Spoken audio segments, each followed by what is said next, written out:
비전의 사람이었기 때문입니다. 비전의 사람이었기 때문입니다. 라는 제목을 가지고 말씀을 전하도록 하겠습니다. 한국의 20대, 30대 사이에서 지금도 이런 단어들을 사용하고 있는데요. 유행하고 있는 이 수저론 한 번쯤 들어보셨죠? 4개의 수저로 나눌 수 있지 않습니까? 어떤 사람은 8개의 수저로 나눌 수 있다고 하는데 대체적으로요 4개의 수저, 금수저, 은수저, 동수저, 흙수저 이렇게 나눌 수 있다고 합니다. 근데 그 기준이요 자기 자산과 연수입으로 나눌 수 있는데 그냥 가장 쉽게 나눌 수 있는 게 한 달 생활비가 얼마냐에 따라서 그 수저로 나눌 수 있다고 합니다. 그런데 이 수저론으로 기반한 이 한국 기사들이요 한번 찾아봤더니요 정말 화가 나더라고요. 어이가 없는 기사들을 제가 봤습니다. 이 타이틀만 읽어드릴게요. 부모의 경제 수준은 자녀의 학업 성취도와 대체로 비례한다. 서울대학교 수시 합격을 좌우하는 가장 큰 요소는 학생의 잠재력보다는 부모의 소득과 능력이다. 수저 계급론의 그 신뢰 가치는 나날이 격화될 전망이다. 가난은 아동의 뇌 발달을 저하시킨다. 이게 더 화가 나더라고요. 인간의 기질 성격은 유전자에 의해서 결정된다. 이게 제가 만든 글이 아니라 진짜 기사의 타이틀이었다라는 겁니다. 제가 하나하나씩 다 찾아봤어요. 그런데 이 말이요 참으로 어이없고 화가 나는 글임에도 불구하고도 이런 대로 지금 어떻게 됩니까? 대한민국이 가고 있어요. 뿐만 아니라 미국도 마찬가지예요. 부모의 경제 수준은 자녀의 학업 성취도와 대체로 비례. 진짜 그렇습니다. 서울대학교 수시 합격이요? 아니요. 하버드 다니는 사람들도요 가난한 사람 못 본 것 같아요. 대체로 이렇게 비례한다라는 겁니다. 이게 참으로 씁쓸하지 않습니까? 황당한 논리가 아닐 수 없다라는 겁니다. 그런데 이것이 이대로 간다라는 거예요. 세계 어느 나라를 가도 이러한 논리들은요 아니야 한국 사람이 유럽에 살든 미국에 살든 필리핀에 살다 하더라도요 이러한 논리들은요 떠나지를 않는다라는 겁니다. 이것이 최고의 관심사가 되어버린 상황 아닙니까? 근데 우리가 하나님을 믿는 사람이라면요 말씀을 따르는 사람이라면요 다시 말해서 그리스도인이라면요 우리의 최고 관심사는 수저가 돼서는 안 된다라는 겁니다. 뭐가 되어야 됩니까? 바로 비전이 되어야 돼요. 우리 아이들에게 이 수저론의 어떤 그런 것을 가리키는 것이 아니라 보여주는 것이 아니라 그것을 뜻하는 생활을 보여주는 것이 아니라 비전을 알려줘야 돼요. 아이들에게 비전을 보여줘야 된다는 겁니다. 그리스도인에게만 있는 이 특별한 능력이 무엇인 줄 아십니까? 자신이 어떠한 상황에 그리고 환경에 처해 있더라도요 이것을 올바르게 해석하는 힘이 있다라는 겁니다. 이게 그리스도인들만 가질 수 있는 특별한 능력입니다. 그렇기 때문에 언제나 비전에 따라서 이 상황과 환경을요 뛰어넘는 능력을 언제나 발휘하게 된다라는 겁니다. 성경에 나타나 있는 모든 신앙의 선조들의 공통점인 그 부분이 하나가 바로 상황과 환경을 뛰어넘습니다. 왜냐? 비전의 사람이었기 때문에. 제가 예전에도 말씀드렸지만 잠언 29장 18절입니다. 묵시가 없으면 백성이 방자히 행하거니와 율법을 지키는 자는 복이 있다라고 성경은 기록하고 있습니다. 이 묵시의 원어의 뜻이 무엇인지 아십니까? 바로 비전입니다. 비전. 그렇기 때문에 묵시가 없으면 백성이 방자히 행한다. 비전이 없으면 하나님께서 주시는 그 비전이 없으면 어떻게 돼요? 방자히 행할 수밖에 없어요. 그럼 방자히 행한다는 뜻이 무엇입니까? 제멋대로 내 뜻대로 건방지게 구는 태도를 말합니다. 신중함이 없어요. 아수에로 왕처럼요 그냥 즉흥적으로 매일매일 그냥 사는 겁니다. 경동방동하는 그런 행위를 말하죠. 그렇다면 비전은 무엇일까요? 비전은 문자적으로 해석하면요 인간의 눈으로 볼 수 없는 것을 마음으로 읽고요 보는 통찰력 내지는 상상력이라고 말합니다. 그렇기 때문에 그 비전은 하나님께로부터 올 수 있는 겁니다. 그래서 그 비전을 가지고 있는 사람이라면요 그의 시선은 목적을 뛰어넘습니다. 더 먼 곳을 바라봐요. 더 먼 시간을 내다버리기 때문에 올바르게 해석할 수 있는 능력을 그리스도인이 가질 수 있다라는 사실입니다. 이러한 자의 특징이 무엇인 줄 아십니까? 절대로요, 현재의 안일함을 추구하지 않습니다. 이게 포인트입니다. 현재의 안일함을 추구하지 않아요. 항상 자신이 시선에 닿아 있는 그 더 먼 곳, 더 먼 시간에 자신을 맞추기 때문에 자기가 처한 상황에 뛰어넘어서요, 어떠한 상황에도 어떠한 환경에도요 무단히 노력하는 자를 말합니다. 이 비전이 있는 사람은 하루가 다르게 내일을 향하여 새로워지고 있는 자기를 향한 이 정체성을, 장래성을 찾아볼 수밖에 없다라는 겁니다. 있을 수밖에 없어요. 그렇기 때문에 이러한 자들은요, 약속하신 하나님의 말씀을 지키기 위해서 순종함으로 비전을 향해서, 하나님께서 주시는 그 꿈을 향해서, 비전을 향해서 끊임없이 노력하며 나아가는 자들이라는 겁니다. 그렇다면 한번 반대로 생각해 볼까요? 반대로 비전이 없는 사람은 어떻게 될까요? 잠언의 말씀처럼요, 방자히 행하게 되는데 항상 시선이 먼 곳과 먼 시간을 보는 것이 아니라 내 눈앞에 국한되어 있다라는 겁니다. 귀가 얇아요. 쉽게 쓰러지고, 쉽게 시험 들고, 쉽게 불평불만하고, 눈앞에 보이는 어떤 작은 이득이나 유혹에서요 되게 집착을 많이 한다라는 겁니다. 거기서 벗어나지를 못해요. 그리고 유혹이 손짓하면 손짓하는 대로 졸졸졸 따라가고요, 욕망이 부르면 그 부르는 대로 졸졸졸 따라간다는 게 특징이다라는 겁니다. 그렇기 때문에 하루하루가 내 마음에 내키는 대로 그냥 마음대로 살아가는 사람이 바로 비전이 없는 사람이에요. 그렇게 그들의 삶이 어떻게 되겠습니까? 내일이 있겠습니까? 미래가 있겠습니까? 희망이 있겠습니까? 아니요, 소망도 찾아볼 수가 없다라는 겁니다. 이런 의미에서 오늘 본문을 보시면요, 이 비전을 향해서요 자신이 처한 상황을 진짜 그야말로 뛰어넘어서 무단히 노력했던 이 에스더와 모르드게, 이 두 사람을 우리가 발견할 수 있다라는 겁니다. 제가 왜 이 두 분이, 이 두 사람이 왜 비전의 사람인가 제가 이제 말씀드릴게요. 본문 7절입니다. 그의 삼촌 딸 하닷사, 그러니까 에스더의 이름이요 원래 하닷사입니다. 이게 히브리의 이름입니다. 하닷사. 곧 에스더는 어떤 이름이니까 페르시아의 이름입니다. 그러니까 원래 하닷사라고 불러야죠. 근데 하닷사 곧 에스더는 부모가 없었대요. 그런데 하나님께서 참 은혜를 주셨죠. 용모가 곱고 아리따운 처녀라. 그의 부모가 죽은 후에 모르드게가 자기 딸같이 양육하더라. 에스더는 지금 분명히 좋은 환경에서 자랐습니까? 그야말로 수조론으로 얘기하면 흙수조입니다. 불우한 환경에 자란 고아였습니다.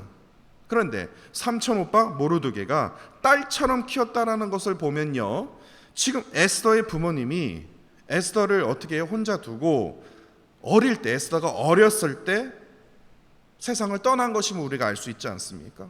그 더욱 6절을 보십시오. 전에 바벨론 왕 느부갓네살이 예루살렘에서 유다 왕 여고나야와 그 다음에 백성을 사로잡아 갈 때에 모르드게도 함께 사로잡혔더라. 이게 시대적으로 이 시간 그 역사 순으로 본다면요, 그때 모르드게가 태어날 수가 없는 그겁니다. 그렇기 때문에 아마 모르드게가 함께 사로잡혔더라, 그 말은 뭐냐면 모르드게의 아버지입니다. 아버지가 포로로 잡혔기 때문에 당연히 에스더와 모르드게는 어떻게 되니까 자연스럽게 포로로 끌려온 포로민입니다.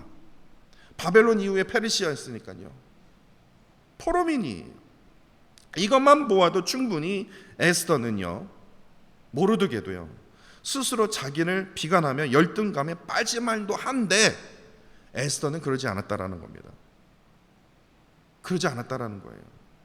근데 여기서 참으로 놀라운 은혜를 발견하게 되는데, 아마 여기서 이제 조금만 더 집중해서 한번 들어보십시오. 이 왕의 조서와 명령대로 이제 수많은 처녀들을 데려오기 시작했는데, 우리가 생각하기에 그냥 그 광고 하나 붙여갖고 아하수에로 왕이 지금 왕후를 찾고 있다, 그러니까 관심 있는 처녀들이여 왕궁으로 모여라, 그게 아니에요. 그냥 데리고 온 거예요. 너 처녀냐? 오케이. 너 처녀냐? 오케이. 강제로 끌려온 거예요. 이것은 마치 바벨론 포로로 잡혀왔던 이전의 조상들의 그 모습을 지금 떠오르고 있다는 겁니다. 우리가 좋게 생각해서는 안 돼요. 이건 참으로 비참한 것이에요. 힘 없고 있는 자들, 거기에 무슨 뭐 귀족들의 뭐 딸들이 잡혔더라 뭐로 써 있습니까? 그냥 천여 명 그냥 무조건 다 잡혀오는 거예요. 힘없이 그냥 아무런 뭐 저항 없이 뭐 자기 의견 뭐 따르는 거 없이 너 처녀냐 하면 무조건 잡혀가는 거예요. 8절을 자세히 보십시오. 나아갈 때 이끌려 가서 속하니 세 개의 동사를 봐도요, 에스더가 자원해서 나갔다라는 것은 없다라는 겁니다. 오로지 왕의 조소와 명령에 따라서 이것이 행해진 것이에요.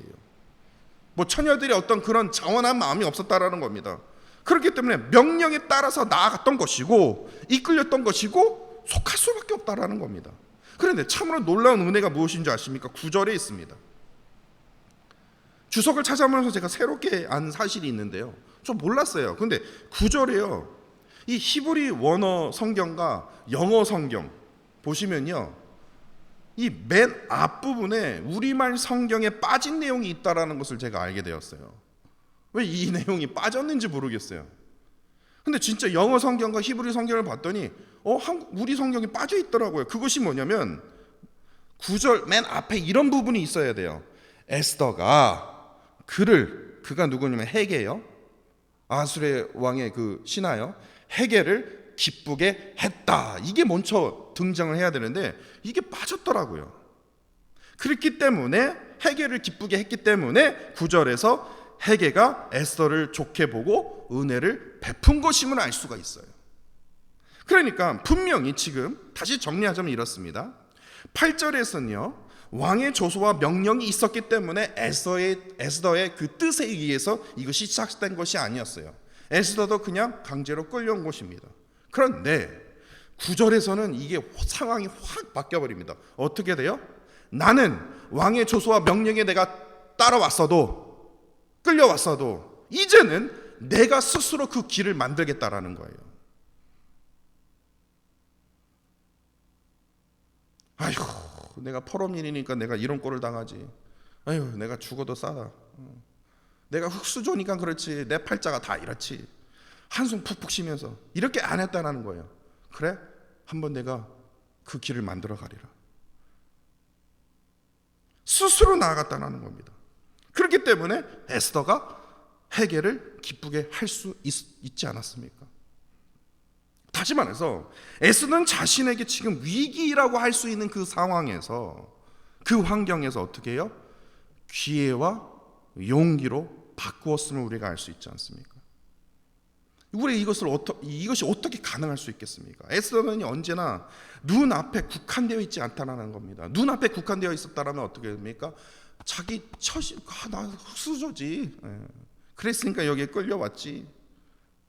그랬을 것이에요. 그러나 에스더는요, 언제나 눈앞에 국한되어 있지 않고 더 먼 곳, 먼 시간에 자신을 맞추었기 때문에 자기가 처한 상황과 그 환경을 뛰어넘는 비전의 사람이었기 때문에 이것이 가능할 수 있었다라는 겁니다. 8절에서 9절로 넘어갔을 때 확 바뀔 수가 있었어요.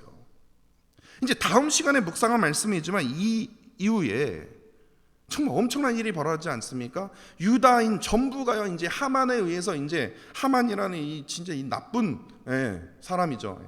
하만에 의해서 말살될 이런 다급한 상황에서요, 모르드게가 왕후가 된 에스더에게 이렇게 말합니다. 아주 기가 막힌 말씀하지 않습니까? 에스더서 4장 14절입니다. 내가 왕후의 자리를 얻은 것이, 8절에서 9절까지 간 것이요, 이것이 이때를 위함이 아닌가. 누가 알겠느냐? 그게 무슨 말입니까? 하나님께서 에스더를 지금 세워주신 것이, 왕으로 세워주신 것이 이때를 위함 아닌가?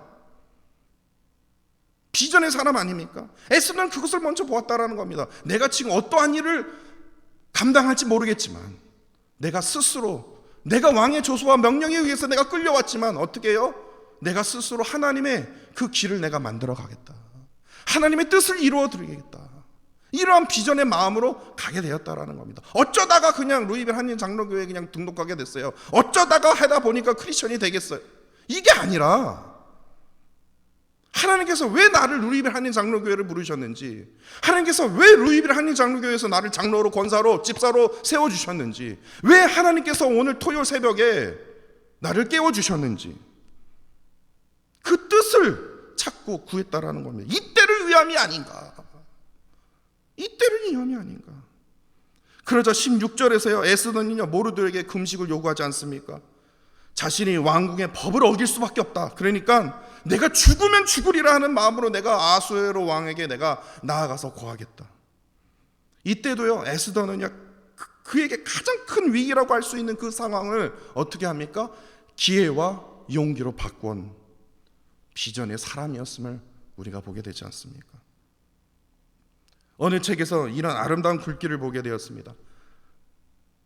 인생은 사건 중심이 아니라 해석 중심이다. 이게 참 제가 아주 박수를 쳤어요. 그래, 사건 중심으로 보면 안 된다. 해석 중심으로 봐야 된다. 왜냐? 신앙이 바로 이거라는 겁니다. 우리가 신앙생활하면서요, 우리가 신앙생활에 그 가로막는 그런 사건 사고가 얼마나 많습니까? 그런데 이것을 사건으로 본다면요 속 터집니다. 하나님 어찌해서 이럴 수 있겠습니까? 하나님 어떻게? 근데 그것을요 다 은혜 중심으로 보면요 우리가 하나님 앞에 늘 승리할 수 있는 삶을 살 수 있는 거나 승리하는 삶을 살 수 있어요. 정말 그렇지 않습니까? 성경의 수많은 선조들의 사건 중심으로 보았습니까? 진짜 그야말로 은혜 중심으로 보았다라는 겁니다. 이를 통해서 모든 문제들을요 진짜 입이 떡 하고 벌어질 정도로 그것을 다 해결해 나갔다라는 겁니다.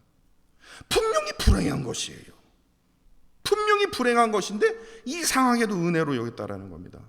제가 한 예를 한번 들어볼게요. 정말 성경의 대표적인 인물이에요. 다 그렇지만요. 성경에 나온 신앙의 선조들이 다 그렇지만 대표적인 인물을 제가 딱 한 명을 뽑자면 그가 바로 사도 바울입니다. 고린도후서 12장 7절로 10절을 보시면요, 여러분도 아시죠? 사도 바울이요 진짜 하나님도 너무 해도 너무하지. 주의 복음을 위해서 그렇게 그냥 자기 목숨을 바쳐가면서 열심히 지금 복음을 전하는 그에게, 그 사도에게 참으로 가슴 아픈 육체의 가시를 하나님께서 주시지 않습니까?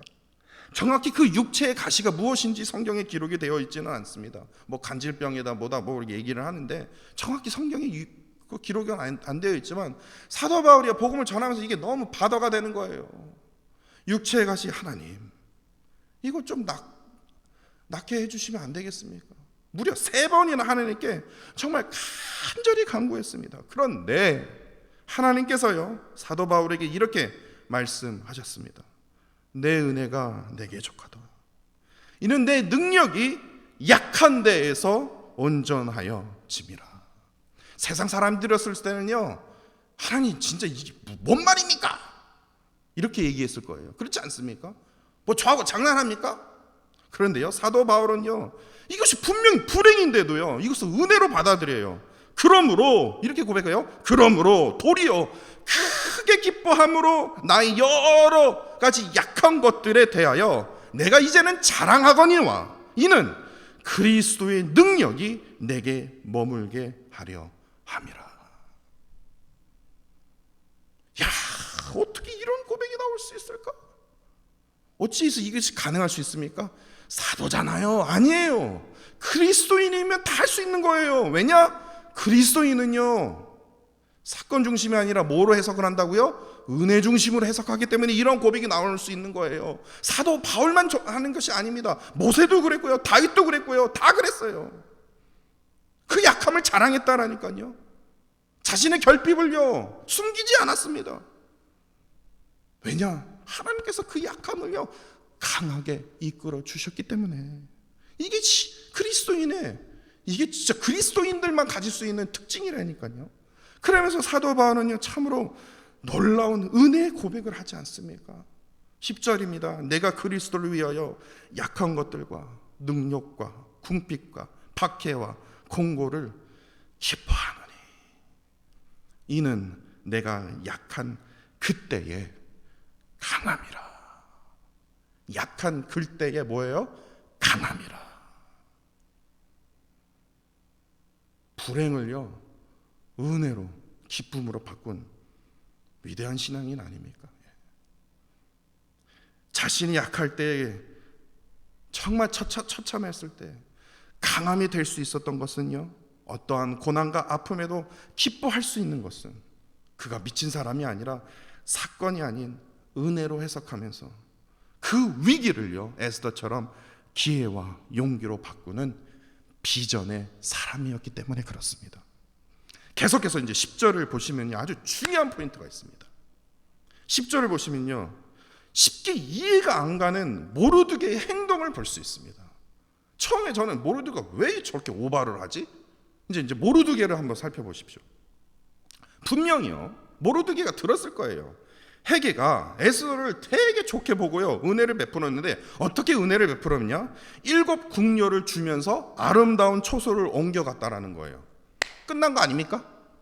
아, 이제 왕후 되는 거는 이제 시간 문제구나. 헤게가 이제 너무 에스더를 좋아하니까 끝났구나. 7명의 궁녀? 더군다나 그뿐만 아니라 아름다운 초소까지 수많은 처녀들 가운데 에스더가 딱 뽑힌 거예요. 그러면 저는 할렐루야, 저는 그냥 다 이제 하나님 감사합니다. 그리고 나서요, 저는 그냥 발 뻗고 잘 것 같아요. 당연히 헤게가 이제는 뭐예요? 아수르의 왕에게 에스더를 왕으로 강력하게 추천드립니다, 전하. 그렇게 얘기했을 거예요. 그렇지 않습니까? 그런데요, 이상하게도요, 모르드게는 잠시도 안주하지 않았다라는 겁니다. 왜? 다 끝났는데? 끝난 게임인데? 근데 10절을 보십시오. 에스더가 자기의 민족과 종족을 말하지 아니하니 이는 왜 말을 하지 않았어요? 모르드게가 명령하여 말하지 말라 하였습니다. 이제 왕후 됐으면 자기가 유다인이라고 말하면 뭐 어떠라고, 뭐 어째서요? 근데 그 긴장의 끈을 뭐예요? 놓치지 않았다라는 겁니다. 분명히 이 말은 이 뜻이 무슨 뜻이냐면, 모르드게는요, 에스더가 포로민이 유다인이라는 것이 알려지면 왕후가 되는 것에 걸림돌이 될 수 있을 것이라고 생각했기 때문에 모르드게가 이거 절대로 말을 하지 말라, 그렇게 명령했을 거라고 우리가 생각할 수 있습니다. 그러나 모르드게의 이 행동을 통해서 우리가 정확히 알 수 있는 것은요, 우리가 깨달을 수 있는 것이, 중요한 포인트가 무엇이냐면, 모르드게는 아무리 다 된 상황이라도, 다 끝난 상황이라도 어떠한 일이 발생할지 알 수 없기 때문에 뭐예요? 절대로 안주하지 않았음을 알 수 있다는 겁니다. 바로 이 신앙인의 특징이 바로 이거예요. 안주하지 않는 신앙인이에요. 쉬운 예를 들어볼까요? 예수 그리스도 우리 죄를 위해서 피 흘려 돌아가셨어요. 뭐 기도할 이유가 뭐 있습니까? 뭐 예배할 이유가 뭐 있습니까? 하나님 땡큐 so much, 그리고 저 천국 가겠습니다, 그리고 마음대로 살면 얼마나 좋겠습니까? 근데 그런 대로 안 가요. 분명히 에스더가 7 궁녀들과 아름다운 초소에 살고 있다, 다 끝난 거 아닙니까? 다 끝난 거 아니에요?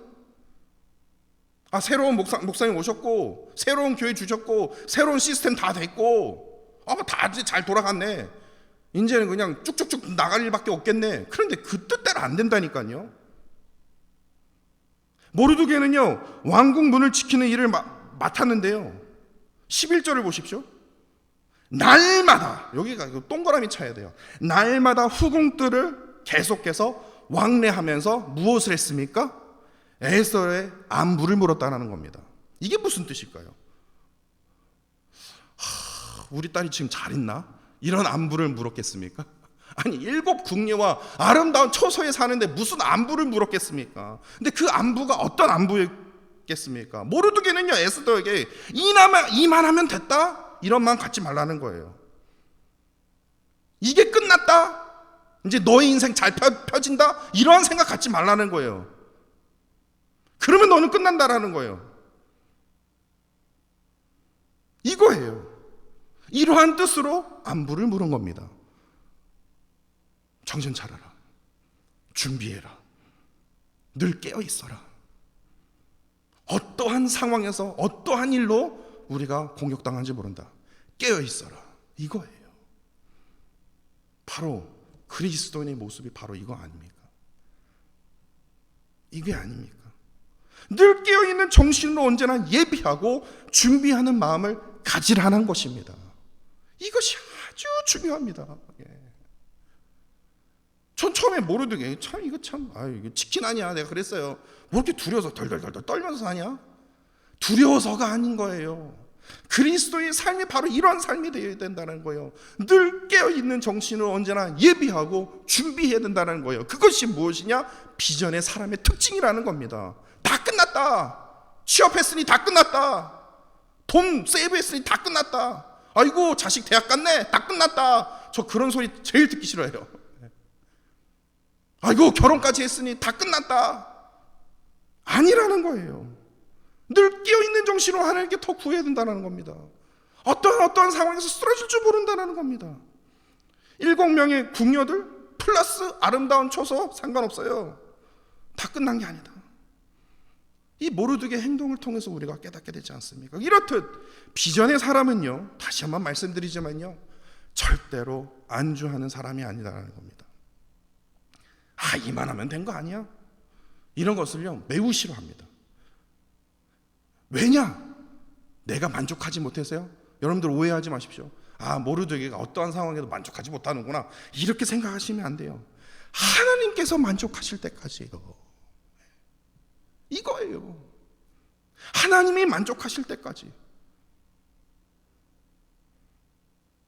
왕후 됐으니까 이게 하나님의 뜻인가 보다, 할렐루야, 그리고 끝나는 게 아니라는 거예요.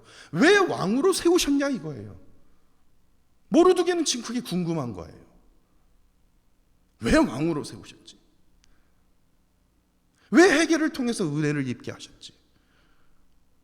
또 내일 살펴볼 거지만요, 정말 아주 기가 막히고 코가 막힌 또 일이 또 있습니다. 왜 하나님께서 이러한 역사를 이루셨지? 모르드게는 너무 궁금한 거예요. 이렇게 돼야죠. 왕후 됐으니 그래, 내가 잘난 거야, 내가 잘 키워서 그런 거야, 그러면서 그냥 쭉 뻗고요 편안하게 있었으면요, 벌써 유다인은요, 아니요 이스라엘은 지금 존재할 수도 없었을 거예요. 다 죽었을 겁니다. 나의 만족이 아니라는 겁니다. 절대로 나의 만족에 의해서 살지 마십시오. 하나님이 만족하실 때까지. 그게 무슨 뜻이냐면요, 하나님의 뜻에 내가 지금 나아가고 있냐고요. 하나님의 뜻을 지금 내가 깨닫고 그 길대로 내가 나아가고 있냐고요. 이게 중요하다라는 겁니다. 그렇기 때문에 뭐합니까? 늘 깨어 있어야 된다는 겁니다. 늘 깨어 있어야 된다는 거예요. 깨어서 어떻게 해요? 준비하고 예비해야 된다는 겁니다. 절대로 환경에 의해서, 상황에 의해서 참 잘 나갈 때지 이렇게 움직이는 자가 아니라 말씀에 따라서요, 다시 말해서 하나님의 뜻에 따라 우리가 민감하게 우리가 움직여야 된다는 겁니다. 우리가 늘 깨어있는 정신으로 언제나 예비하고 준비하지 못하면 어떠한 일들이 벌어질까요? 하나님께서 우리의 삶에 개입하시고 역사하시고 인도하심을 전혀 깨닫지 못하고 그 중심에 뭐예요? 나 자신이 떡하니 있으면서 그래, 내가 잘나서, 내가 똑똑해서, 내가 능력이 있어서 이렇게 됐지. 이러한 인생은 어떻게 돼요? 비전의 사람이 되지 못합니다. 비전의 사람이 되지 못하면 어떻게 돼요? 방자에 행할 수밖에 없어요. 방자에 행하면 그 예가 누굽니까? 아수에로 왕처럼요, 허영이 있고요, 분노가 있고 야망의 노예가 되어버린다는 겁니다. 그 끝이 어떻게 됩니까? 내일 또 말씀드리겠지만 아주 비참한 끝을 맺게 된다는 겁니다. 모르드게와 에스더처럼요, 늘 깨어 있어야 된다는 겁니다. 늘 깨어 있어야 돼요. 늘 깨어 있어야 됩니다. 늘 깨어 있는 그 정신으로 하나님께서 뜻하시는 그 미래의 비전을 향해서 우리가 끊임없이 전진해 나아가야 된다는 사실입니다.